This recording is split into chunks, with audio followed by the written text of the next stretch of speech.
Welcome to Blizzard Fire. We hope this video helps fire up your solution. You begin by confirming compatibility and updating Mac OS. This avoids driver or UI differences. Once done, open System Settings, then Touch ID and Password. This is where enrollment lives. You'll be asked to add a fingerprint. Place your finger on the top right sensor, hold still, then lift and slowly reposition. Repeat until the progress ring finishes. Make sure the finger is clean and dry. Oils or moisture can reduce sensor accuracy and slow the process. Once a fingerprint is enrolled, configure what Touch ID controls and why it matters. Unlock, Apple Pay, App Store purchases, and autofill speed up secure tasks. You should also set a robust login password because Touch ID will fall back to it after restarts or failed attempts. This keeps security intact.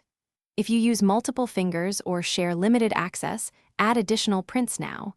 This improves convenience and prevents lockouts when one finger is unavailable. Make choices that balance safety and speed. You're ready to test everything. Lock your Mac and unlock with Touch ID, try an Apple Pay purchase, and use autofill. If something fails, clean the sensor and your finger, then re-enroll the fingerprint. Dirt and lotion are common culprits.